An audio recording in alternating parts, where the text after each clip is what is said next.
Hi ಎಲ್ಲರಿಗೂ welcome back to Pallavi vlogs YouTube channel. ಎಲ್ಲರೂ ಹೇಗಿದ್ದೀರಾ? ಐ ಹೋಪ್ ಎಲ್ಲರೂ ಚೆನ್ನಾಗಿದ್ದೀರಾ ಅಂತ ಅಂದ್ಕೊಳ್ತೀನಿ. ಇವತ್ತು ಶುಕ್ರವಾರ ಬೆಳಗ್ಗೆಯಿಂದನೇ ವ್ಲಾಗ್ನ ಸ್ಟಾರ್ಟ್ ಮಾಡ್ಕೊಂಡಿದ್ದೀನಿ. ಬೆಳಗ್ಗೆನೇ ಎದ್ದು ರಂಗೋಲಿ ಎಲ್ಲ ಹಾಕಿ ಟೀನು ಕೂಡ ಕುಡಿದು ಮನೆ ಹತ್ರನೇ ಹೂ ಬಂದಿತ್ತು ಅಂತ ಅದನ್ನು ಕೂಡ ತೊಗೊಂಡು ಫ್ರೆಶ್ ಅಪ್ ಎಲ್ಲ ಆಗಿ ಪೂಜೆನೂ ಕೂಡ ಮುಗಿಸ್ಕೊಂಡು, ಇವತ್ತು ಶುಕ್ರವಾರ ಆಗಿರೋದ್ರಿಂದ ಕಳಸದ ನೀರು ಮತ್ತು ಎಲೆ ಮತ್ತು ಹೂವನ್ನು ಚೇಂಜ್ ಮಾಡಬೇಕಾಗಿತ್ತು. ಅದನ್ನು ಕೂಡ ಚೇಂಜ್ ಮಾಡಿಕೊಂಡು ಪೂಜೆ ಎಲ್ಲ ಮಾಡಿಕೊಂಡು ಬ್ರೇಕ್ಫಾಸ್ಟ್ ಮಾಡೋದಕ್ಕೆ ಬಂದಿದ್ದೀನಿ. ಬ್ರೇಕ್ಫಾಸ್ಟ್ ಮಂಡಾಳ ಒಗ್ಗರಣೆನ ಹಾಲನ್ನ ಹಾಕಿ ಮಾಡ್ಕೋಬೋದು. ಅದು ಯಾವ ರೀತಿ ಅಂತ ತೋರಿಸ್ಕೊಡ್ತೀನಿ. ಇವಾಗ ಮಂಡಾಳ ಒಗ್ಗರಣೆಗೆ ಬೇಕಾಗಿರೋದು ಟೊಮೆಟೊ ಮತ್ತು ಹಸಿಮೆಣಸಿನ್ಕಾಯಿ, ಈರುಳ್ಳಿ ಬೇಕು ಅಂತ ಅದನ್ನು ಕೂಡ ಸ್ವಲ್ಪ ಚಿಕ್ಕದಾಗಿಯೇ ಕಟ್ ಮಾಡ್ಕೊಳ್ತಾ ಇದ್ದೀನಿ. ಮೊದಲಿಗೆ ಇಲ್ಲಿ ಟೊಮೆಟೊನ ಕಟ್ ಮಾಡಿಕೊಂಡು ಒಂದೆರಡು ಹಸಿಮೆಣಸಿನ್ಕಾಯಿನ ಕಟ್ ಮಾಡ್ಕೊಳ್ತಾ ಇದ್ದೀನಿ. ಇದು ಸ್ವಲ್ಪ ಕೆಂಪಗಾಗಿದೆ ಆದರೂ ಕೂಡ ನಡೆಯುತ್ತೆ ಅಂತ ಕಟ್ ಮಾಡ್ಕೊಳ್ತಾ ಇದ್ದೀನಿ. ಬೇರೆ ಹಸಿಮೆಣಸಿನ್ಕಾಯಿ ಇದ್ದಿಲ್ಲ, ಇದೆರಡೇ ಇತ್ತು ಅಂತ ಇದೆರಡನ್ನೇ ಯೂಸ್ ಮಾಡ್ಕೊಳ್ತಾ ಇದ್ದೀನಿ. ಒಗ್ಗರಣೆಗೆ ಇಟ್ಕೊಳ್ತಾ ಇದ್ದೀನಿ. ಒಗ್ಗರಣೆಗೆ ಮಾಡ್ಕೊಳ್ಳೋದಕ್ಕೆ ಒಂದು ಪಾತ್ರೆಗೆ ಎಣ್ಣೆನ ಹಾಕ್ಕೊಳ್ತಾ ಇದ್ದೀನಿ. ಎಣ್ಣೆ ಕಾದಾದ ನಂತರ ಸಾಸಿವೆ ಜೀರಿಗೆ ಹಾಕ್ಕೊಂಡು ಸಾಸಿವೆ ಜೀರಿಗೆ ಚಿಟಪಟ ಅನ್ನಬೇಕು. ಅಲ್ಲಿ ತನಕ ಚೆನ್ನಾಗಿ ಫ್ರೈ ಮಾಡಿಕೊಂಡು ಇದಕ್ಕೆ ಸ್ವಲ್ಪ ಶೇಂಗಾನ ಹಾಕ್ಕೊಳ್ತಾ ಇದ್ದೀನಿ. 1 ಟೇಬಲ್ ಸ್ಪೂನ್ ಶೇಂಗಾನ ಹಾಕ್ಕೊಂಡು ಸ್ವಲ್ಪ ಕರಿಬೇವು ಹಾಕ್ಕೊಂಡು ಚೆನ್ನಾಗಿ ಫ್ರೈ ಮಾಡ್ಕೋಬೇಕು. ಶೇಂಗಾ ಸ್ವಲ್ಪ ಫ್ರೈ ಆಗಬೇಕು, ಅಲ್ಲಿ ತನಕ ಫ್ರೈ ಮಾಡ್ಕೋಬೇಕು. ಇದನ್ನ ಫ್ರೈ ಮಾಡ್ಕೊಂಡಿದ್ದಾದಮೇಲೆ ಕಟ್ ಮಾಡಿ ಇಟ್ಕೊಂಡಿರೋ ಹಸಿಮೆಣಸಿನ್ಕಾಯಿ ಮತ್ತು ಕಟ್ ಮಾಡಿ ಇಟ್ಕೊಂಡಿರೋ ಈರುಳ್ಳಿ ಹಾಕ್ಕೊಂಡು ಈರುಳ್ಳಿ ಸ್ವಲ್ಪ ಕಲರ್ ಚೇಂಜ್ ಆಗಬೇಕು, ಅಲ್ಲಿ ತನಕ ಫ್ರೈ ಮಾಡ್ಕೋಬೇಕು. ಈರುಳ್ಳಿ ಎಲ್ಲ ಫ್ರೈ ಆದಮೇಲೆ ಕಟ್ ಮಾಡಿ ಇಟ್ಕೊಂಡಿರೋ ಟೊಮೆಟೊ ಹಾಕ್ಕೊಂಡು ಒಂದು ಸಲ ಚೆನ್ನಾಗಿ ಮಿಕ್ಸ್ ಮಾಡಿಕೊಂಡು ಟೊಮೆಟೊ ಸಾಫ್ಟ್ ಆಗಲಿಕ್ಕೆ ರುಚಿಗೆ ತಕ್ಕಷ್ಟು ಉಪ್ಪು, ಸ್ವಲ್ಪ ಅರಿಶಿನ ಪುಡಿ ಹಾಕ್ಕೊಂಡು ಇನ್ನೊಂದು ಸಲ ಟೊಮೆಟೊ ಸಾಫ್ಟ್ ಆಗೋ ತನಕ ಚೆನ್ನಾಗಿ ಸ್ವಲ್ಪ ಮಿಕ್ಸ್ ಮಾಡ್ಕೋಬೇಕು. ಟೊಮೆಟೊ ಎಷ್ಟು ಸಾಫ್ಟ್ ಆಗುತ್ತೋ ಅಷ್ಟು ಒಗ್ಗರಣೆ ಚೆನ್ನಾಗಿ ಬರುತ್ತೆ. ಟೊಮೆಟೊ ಎಲ್ಲ ಫ್ರೈ ಆಗಲಿಕ್ಕೆ ಇಟ್ಕೊಂಡು ಈ ಕಡೆ ಇದಕ್ಕೆ ಪುಟಾಣಿ ಪುಡಿ ಬೇಕಂತ ಪುಟಾಣಿನ ಒಂದು ಹಿಡಿ ಪುಟಾಣಿನ ಮಿಕ್ಸಿ ಜಾರ್ಗೆ ಹಾಕಿ ಲಿಡ್ನ ಕ್ಲೋಸ್ ಮಾಡಿ ಮಿಕ್ಸಿನ ಮಾಡ್ಕೊಳ್ತಾ ಇದ್ದೀನಿ. ಇದು ಸ್ವಲ್ಪ ಮೀಡಿಯಮ್ ಆಗಿ ರುಬ್ಕೊಂಡ್ರೆ ಸಾಕು. ಇವಾಗ ಟೊಮೆಟೊ ಕೂಡ ಸಾಫ್ಟ್ ಆಗಿದೆ. ಇದಕ್ಕೆ 1 ಕಪ್ ಹಾಲನ್ನ ಹಾಕ್ಕೊಂಡು ಚೆನ್ನಾಗಿ ಮಿಕ್ಸ್ ಮಾಡ್ಕೊಳ್ತಾ ಇದ್ದೀನಿ. ಹಾಲು ಕುದಿಬೇಕು, ಅಲ್ಲಿ ತನಕ ಇದನ್ನ ಚೆನ್ನಾಗಿ ಮಿಕ್ಸ್ ಮಾಡ್ಕೋಬೇಕು. ಚೆನ್ನಾಗಿ ಮಿಕ್ಸ್ ಮಾಡಿಕೊಂಡು ಹಾಲನ್ನ ಕುದಿಲಿಕ್ಕೆ ಇಟ್ಕೊಳ್ತಿದ್ದೀನಿ. ಇದನ್ನ ಹಾಲು ಕುದಿಯೋಷ್ಟರಲ್ಲಿ ಈ ಕಡೆ ಮಂಡಾಳನ್ನ ತೋಯಿಸ್ಕೊಳ್ತಾ ಇದ್ದೀನಿ. ಒಂದು ಪಾತ್ರೆಯಲ್ಲಿ ನೀರನ್ನ ತೊಗೊಂಡು ಅದಕ್ಕೆ ಮಂಡಾಳನ್ನ ಹಾಕ್ಕೊಂಡು ಸ್ವಲ್ಪನೇ ಮಂಡಾಳನ್ನ ಹಾಕ್ಕೊಂಡು ಒಂದು 2 ನಿಮಿಷ ನೆನೆಸಿ. ಮಂಡಾಳು ಬೇಗ ಮೆತ್ತಗಾಗ್ಬಿಡುತ್ತೆ ಅಂತ ಸ್ವಲ್ಪ ಹೊತ್ತೆ ಒಂದು 2 ನಿಮಿಷ ಇದನ್ನು ಚೆನ್ನಾಗಿ ನೆನೆಸಿ ಇದನ್ನು ಹಿಂಡಿ ತಕ್ಕೊಂಡು ಒಂದು ಪ್ಲೇಟಲ್ಲಿ ಹಾಕಿ ಎತ್ತಿಟ್ಕೊಳ್ತಾ ಇದ್ದೀನಿ. ಸ್ವಲ್ಪ ಕೈಯಿಂದನೇ ಚೆನ್ನಾಗಿ ಹಿಂಡ್ಕೊಂಡು ಒಂದು ಪ್ಲೇಟಲ್ಲಿ ಹಾಕಿ ಎತ್ತಿಟ್ಕೋಬೇಕು. ನಾವು ಅಷ್ಟು ಮಂಡಾಳನ್ನು ಕೂಡ ಇದೇ ರೀತಿಯೇ ಮಾಡ್ಕೊಳ್ತಾ ಇದ್ದೀನಿ. ಅಷ್ಟು ಮಂಡಾಳನ್ನು ಕೂಡ ಇದೇ ರೀತಿ ಮಾಡಿಕೊಂಡು ಒಂದು ಪ್ಲೇಟಲ್ಲಿ ಹಾಕಿ ಇಟ್ಕೊಂಡಿನಿ. ಇವಾಗ ಹಾಲಿನ ಹುಳಿ ರೆಡಿಯಾಗಿರುತ್ತೆ ಅಲ್ವಾ, ಆ ಹುಳಿಗೆ ಇದನ್ನು ತೋಯಿಸಿಟ್ಕೊಂಡಿರೋ ಮಂಡಾಳನ್ನ ಹಾಕ್ಕೊಂಡು ಚೆನ್ನಾಗಿ ಮಿಕ್ಸ್ ಮಾಡ್ಕೋಬೇಕು. ಗ್ಯಾಸ್ ಫ್ಲೇಮ್ನ ಆಫ್ ಮಾಡಿಕೊಂಡು ಮಿಕ್ಸ್ ಮಾಡ್ಕೋಬೇಕು. ಇದನ್ನು ಚೆನ್ನಾಗಿ ಮಿಕ್ಸ್ ಮಾಡ್ಕೋಬೇಕು. ಸ್ವಲ್ಪ ಚೆನ್ನಾಗಿ ಹೊಂದ್ಕೋಬೇಕು, ಹುಳಿ ಮತ್ತು ಮಂಡಾಳು ಚೆನ್ನಾಗಿ ಹೊಂದ್ಕೋಬೇಕು, ಅಲ್ಲಿ ತನಕ ಚೆನ್ನಾಗಿ ಮಿಕ್ಸ್ ಮಾಡ್ಕೋಬೇಕು.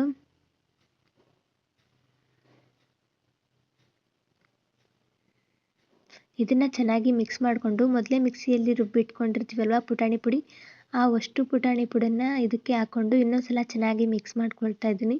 ಇದನ್ನು ಚೆನ್ನಾಗಿ ಮಿಕ್ಸ್ ಮಾಡಿಕೊಂಡು ಲಾಸ್ಟಲ್ಲಿ ಸ್ವಲ್ಪ ಕೊತ್ತಂಬರಿ ಸೊಪ್ಪು ಇದ್ದರೆ ಹಾಕೋಬೋದು. ಕೊತ್ತಂಬರಿ ಸೊಪ್ಪು ಇರಲಿಲ್ಲ ಅಂತ ನಾನು ಹಾಕಿರಲಿಲ್ಲ. ಹಾಗೆ ಚೆನ್ನಾಗಿ ಮಿಕ್ಸ್ ಮಾಡಿಕೊಂಡು ಸರ್ವ್ ಮಾಡಿಕೊಂಡ್ರೆ ಹಾಲಿನ ಮಂಡಕ್ಕಿ ಒಗ್ಗರಣೆ ರೆಡಿಯಾಗಿರುತ್ತೆ. ತುಂಬ ಅಂದರೆ ತುಂಬ ಚೆನ್ನಾಗಿರುತ್ತೆ. ಟ್ರೈ ಮಾಡಿ ಹೇಗೆ ಬಂತು ಅಂತ ಕಮೆಂಟ್ ಮಾಡಿ. ಇವಾಗ ಹಸ್ಬೆಂಡ್ಗೂ ಕೂಡ ಬ್ರೇಕ್ಫಾಸ್ಟ್ ಎಲ್ಲ ಹಾಕ್ಕೊಟ್ಟು ಬೆಳಿಗ್ಗೆ ವ್ಲಾಗ್ನ ಕಂಟಿನ್ಯೂ ಮಾಡಲಿಲ್ಲ, ಈವ್ನಿಂಗ್ ಕಂಟಿನ್ಯೂ ಮಾಡಿದೆ. ಈವ್ನಿಂಗ್ ಬಾಗಿಲಿಗೆ ನೀರನ್ನ ಹಾಕಿ ದೀಪನೂ ಕೂಡ ಹಚ್ಕೊಂಡು ವೆಜಿಟೇಬಲ್ಸ್ ಎಲ್ಲ ಬಾಕ್ಸ್ ಎಲ್ಲ ತೊಳೆದಿಟ್ಕೊಂಡಿದ್ದೆ. ಅದನ್ನು ಕೂಡ ಸ್ವಲ್ಪ ವೆಜಿಟೇಬಲ್ಸ್ ಎಲ್ಲ ನಾಳೆ ಹಬ್ಬ ಆಗಿರೋದ್ರಿಂದ ವೆಜಿಟೇಬಲ್ಸ್ ಎಲ್ಲ ತಂದಿದ್ವಿ ಅಂತ ಅದನ್ನು ಕೂಡ ಚೆನ್ನಾಗಿ ಕ್ಲೀನ್ ಮಾಡಿಕೊಂಡು ಯಾವ್ಯಾವ ಬಾಕ್ಸಿಗೆ ಹಾಕಿಡಬೇಕು ಆವ್ಯಾವ ಬಾಕ್ಸಿಗೆ ಹಾಕಿ ಫ್ರಿಜ್ಜಲ್ಲಿ ಸ್ಟೋರ್ ಮಾಡಿಕೊಳ್ಬೇಕು.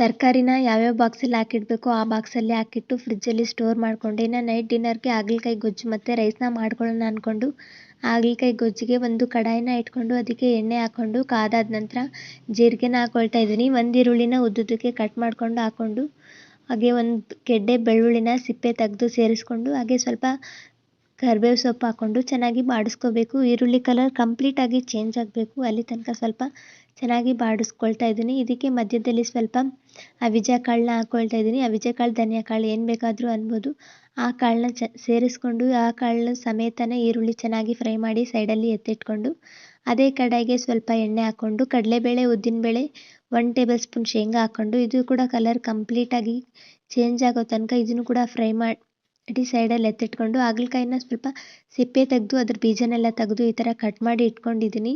ಅದೇ ಕಡಾಯಿಗೆ ಸ್ವಲ್ಪ ಎಣ್ಣೆ ಉಳಿದಿರುತ್ತೆ ಅಲ್ವಾ, ಆ ಕಡಾಯಿಗೆ ಕಟ್ ಮಾಡಿ ಇಟ್ಕೊಂಡಿರೋ ಹಾಗಲಕಾಯಿ ಹಾಕ್ಕೊಂಡು ಚೆನ್ನಾಗಿ ಫ್ರೈ ಮಾಡ್ಕೋಬೇಕು. ಒಂದು 5 ನಿಮಿಷ ಚೆನ್ನಾಗಿ ಫ್ರೈ ಮಾಡ್ಕೋಬೇಕು. ಇದು ಫ್ರೈ ಆಗುವಷ್ಟೊತ್ತಿಗೆ ನಾವು ಮೊದಲೇ ಏನೇನೆಲ್ಲ ಫ್ರೈ ಮಾಡಿ ಇಟ್ಕೊಂಡಿದ್ವಿ ಅಲ್ವಾ, ಅದನ್ನು ಎಲ್ಲ ಮಿಕ್ಸಿ ಜಾರ್ಗೆ ಹಾಕ್ಕೊಳ್ತಾ ಇದ್ದೀನಿ. ಈರುಳ್ಳಿ, ಬೆಳ್ಳುಳ್ಳಿ ಏನೇನೆಲ್ಲ ಫ್ರೈ ಮಾಡಿ ಇಟ್ಕೊಂಡಿದ್ವಿ ಅಲ್ವಾ, ಅದನ್ನು ಎಲ್ಲ ಮಿಕ್ಸಿ ಜಾರ್ಗೆ ಹಾಕ್ಕೊಂಡು ಸ್ವಲ್ಪ ಹುಣಸೆ ಹಣ್ಣು ಹಾಕ್ಕೊಂಡು ಹಾಗೆ ಸ್ವಲ್ಪ ಅರಿಶಿನ ಪುಡಿ ಹಾಕ್ಕೊಂಡು ಹಾಗೆ ಅರ್ಧ ಟೇಬಲ್ ಸ್ಪೂನ್ ಖಾರದ ಪುಡಿ, ರುಚಿಗೆ ತಕ್ಕಷ್ಟು ಉಪ್ಪು ಹಾಕಿ ಮಿಕ್ಸಿ ಲಿಡ್ನ ಕ್ಲೋಸ್ ಮಾಡಿ ಚೆನ್ನಾಗಿ ರುಬ್ಕೋಬೇಕು. ಇದು ಬಂದು ಫೈನ್ ಪೇಸ್ಟ್ ಆಗಬೇಕು. ಅಲ್ಲಿ ತನಕ ಇದನ್ನು ರುಬ್ಕೊಂಡು ಸೈಡಲ್ಲಿ ಎತ್ತಿಟ್ಕೊಂಡು ಇವಾಗ ಹಾಗಲಕಾಯಿ ಕಂಪ್ಲೀಟಾಗಿ ಎಲ್ಲ ಚೆನ್ನಾಗಿ ಫ್ರೈ ಆಗಿದೆ. ಇದಕ್ಕೆ ನಾನು ರೆಡಿ ಮಾಡಿ ಇಟ್ಕೊಂಡಿರೋ ಪೇಸ್ಟ್ನ ಹಾಕ್ಕೊಂಡು ಚೆನ್ನಾಗಿ ಮಿಕ್ಸ್ ಮಾಡ್ಕೋಬೇಕು. ಕೈ ಬಿಡದೇ ಒಂದು 2 ನಿಮಿಷ ಚೆನ್ನಾಗಿ ಫ್ರೈ ಮಾಡ್ಕೋಬೇಕು. ಚೆನ್ನಾಗಿ ಫ್ರೈ ಮಾಡಿಕೊಂಡು ಇದಕ್ಕೆ ಒಂದು ಅರ್ಧ ಕಪ್ ನೀರನ್ನ ಹಾಕ್ಕೊಂಡು ಇನ್ನೊಂದ್ಸಲ ಚೆನ್ನಾಗಿ ಮಿಕ್ಸ್ ಮಾಡಿಕೊಂಡು ಸ್ವಲ್ಪ ಕೊತ್ತಂಬರಿ ಸೊಪ್ಪು ಹಾಕ್ಕೊಳ್ತಾ ಇದ್ದೀನಿ. ಕೊತ್ತಂಬರಿ ಸೊಪ್ಪು ಹಾಕ್ಕೊಂಡು ಚೆನ್ನಾಗಿ ಮಿಕ್ಸ್ ಮಾಡಿ ಒಂದು ಲಿಡ್ನ ಕ್ಲೋಸ್ ಮಾಡಿ ಸೈಡಲ್ಲಿ ಎಣ್ಣೆ ಬಿಟ್ಕೊಂಡು ಬರೋ ತನಕ ಒಂದು 4 ರಿಂದ 5 ನಿಮಿಷ ಚೆನ್ನಾಗಿ ಕುದಿಸ್ಕೋಬೇಕು.